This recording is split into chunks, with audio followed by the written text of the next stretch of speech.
Hello and welcome to the show.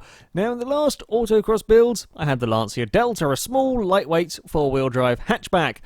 For today, I've got a Chevrolet Belair, which is pretty much the opposite of everything that I have just said.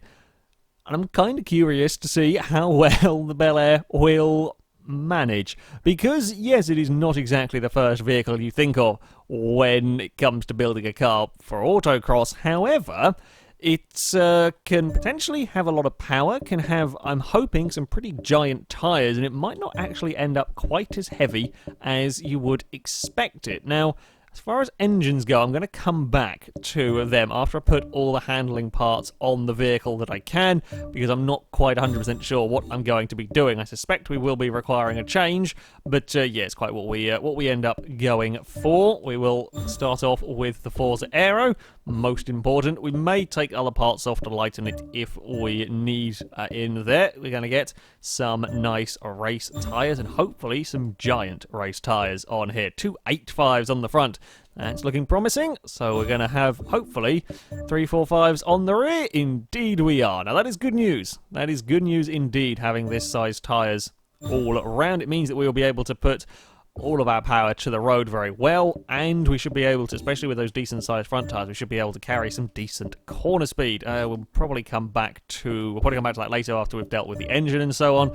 Brakes, we are naturally going to be wanting some race brakes and all of the handling bits and pieces that we can get in the car. Yeah, the Belair starts off at 3,300-ish pounds. I was actually expecting it to be heavier than that. It's not too unreasonable weight-wise, and hopefully after the race weight reduction, yes, the roll cage is going to put some more weight into it, but after the full race weight reduction, it might not be, that much heavier than we have seen some vehicles. That's up to 3,475. So if we could get 800 pounds out of the car, I think we'd be doing relatively well. If we get 1,000 out, it'd be nice. We're gonna get 600 out. I was hoping for a little bit more. 2,800 isn't the worst. It is on the heavy side though for autocross. I was expecting it to be on the heavier side. Yeah, okay. I can live with that. Right, engine time. Now we could sit and modify the standard engine. Honestly, I'm not sure if it can really get to. Wow, that is a lot of PI for not a huge amount of horsepower. The standard engine may just about get up to the top of A-Class. It will probably be pushing it. We could go for the 5.7 litre V8. It is a lighter engine as well. We can go for the 7 litre Hemi. That is a much heavier engine.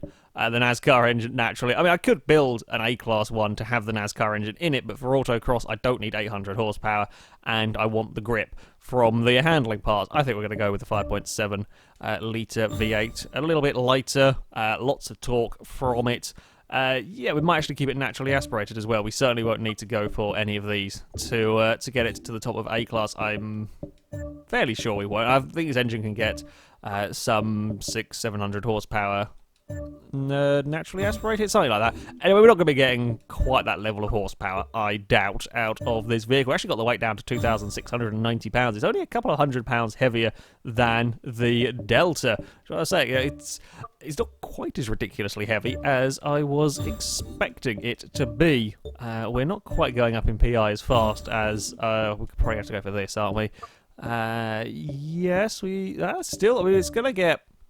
Was always likely to get around the 500 horsepower mark with the kind of vehicle that this one is. What are we doing torque-wise? 461 as well, which is pretty good. Oh, bugger, we might want to do something about the gearbox. I don't know what gearbox we're going to end up with in this, because we have swapped the engine, so we won't have the Belair's 2-speed. I may want to go, though, for an upgrade. Well, wow, 2.7 seconds to 60, it reckons. Yeah, we'll go for. I'm not quite sure what that standard gearbox would be. We are going to go for this yeah, hopefully it will give us some better gear ratios. It does add a fair amount of PI though. I think on this car, one of the few vehicles where I think it will definitely be worth it. We can get a intake on here as well. 495 horsepower, 469 torque. We have 1 PI left to work with. See, let's go for a drive line. Can we get... we can. Fantastic. Another £17.5 off, and while we have just got to the top of the PI, you never know if you might be able to sneak one of these light. In fact, that's heavier, but how is that heavier? Increases the PI removing bit. That doesn't quite make a huge amount of sense to me. Never mind. Likewise, we can go, I guess, slightly more streamlined. Yeah, slightly less drag, but heavier. Not really worried about drag, to be honest. And bonnet. Oh, we can save some weight with a custom bonnet. Again, it's another £6. We might as well. We've saved over £20 in weight with these last couple of bits and pieces, so that will go there. We'll make it a little bit more awkward visibility-wise, but I think we'll be all right. Okay. That will be our Belair that we're going to take around an autocross course. Not quite sure what is going to happen with this vehicle. Of course, to test out the Belair, I brought it to the Hockenheim circuit, where it will have 3 runs through the autocross course.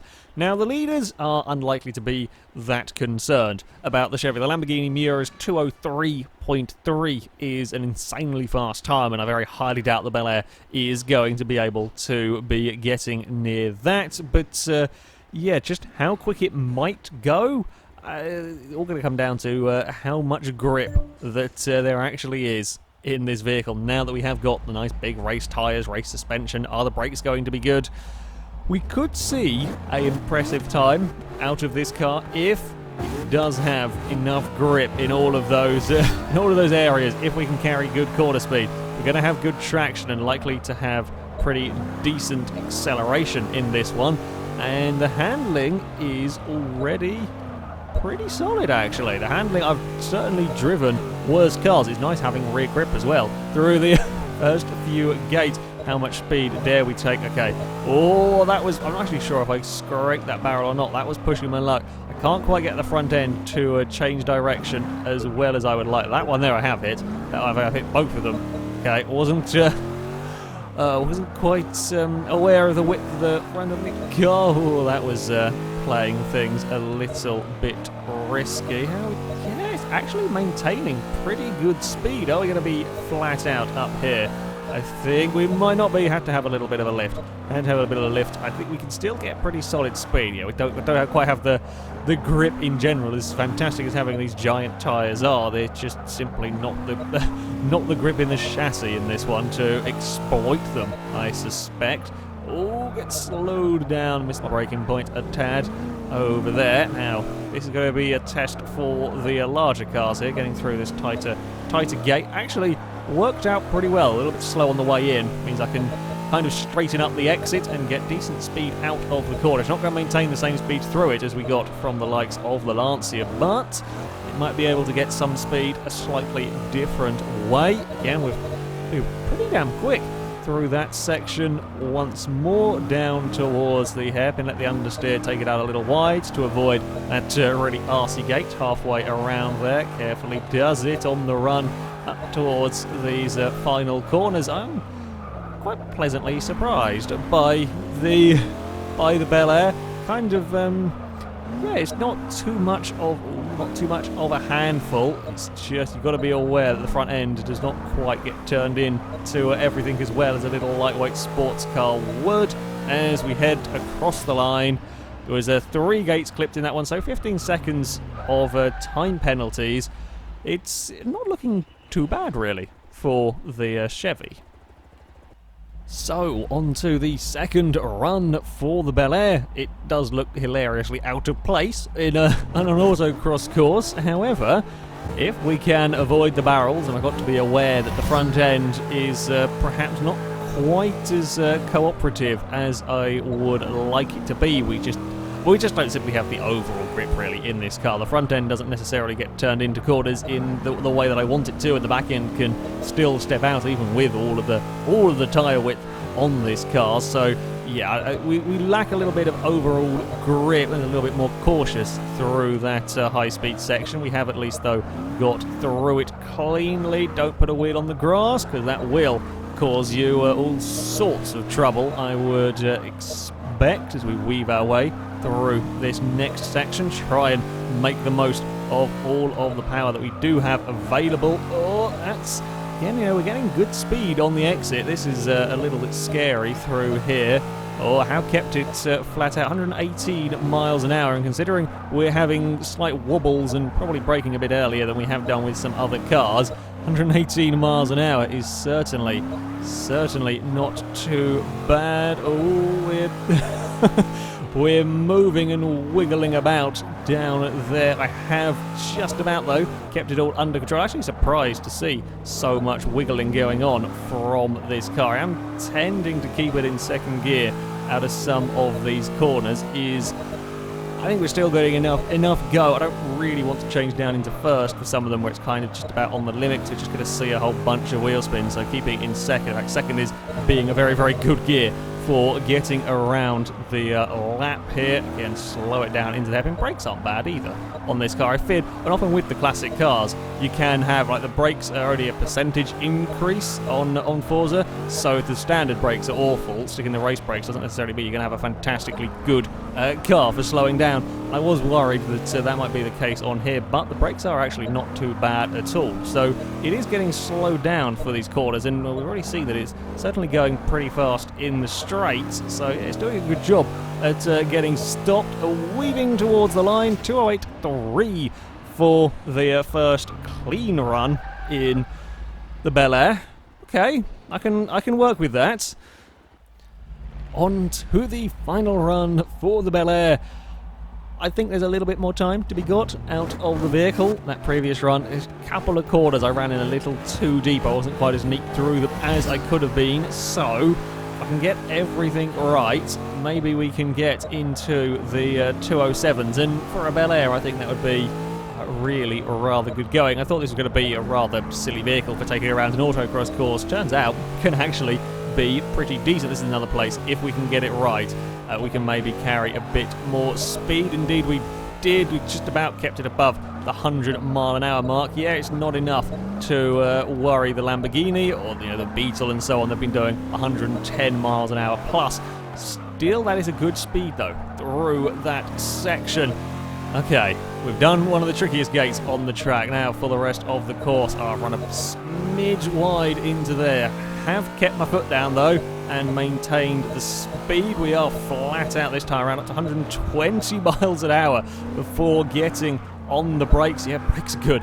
From that 120 miles an hour, getting it stopped and getting it turned around that section is, it's up there with the sports cars really in terms of that, and that's damn good showing from the Belair. Now this is where we have got to be a little bit careful. A big car like this one, things can go wrong through the narrow section, but the Chevy is through it, no problem. Flat out down here, we do actually get a little bit of a slide, not quite what we want to be doing. Once more, under brakes, it's really solid slowing down. I was not expecting that at all from the Belair. I thought we might have okay grip with the tyres and so on, but yeah, it's doing a damn good job of slowing down now around the hairpin.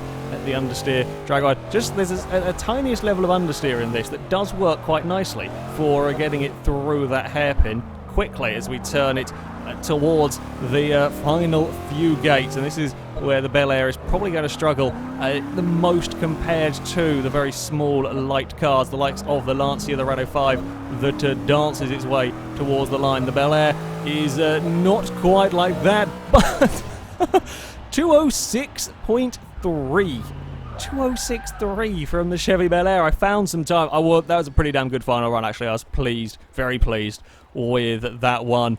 Yeah, it doesn't quite have the finesse of some of the very small light vehicles, but for the sort of car that it is, you're not expecting finesse. I was not expecting a 206 from the Chevy.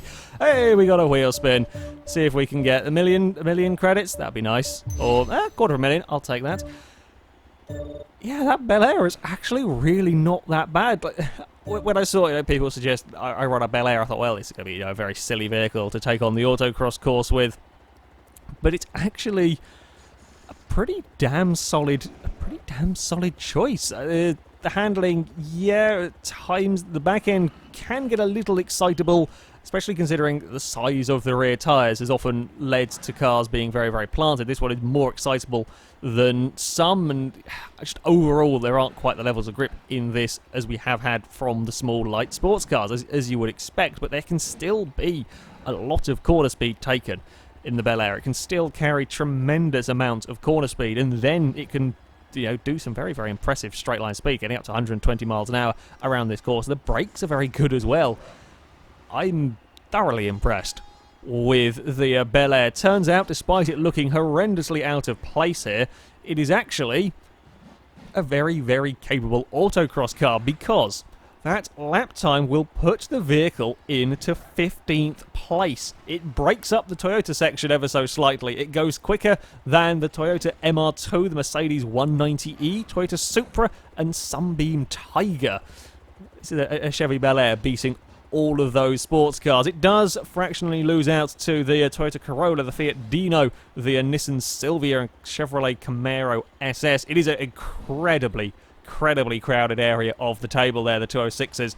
It's right up there though. 15th place is very, very good going from the Belair. However, that is it for this video, guys. Thank you very much for watching, and until next time, goodbye.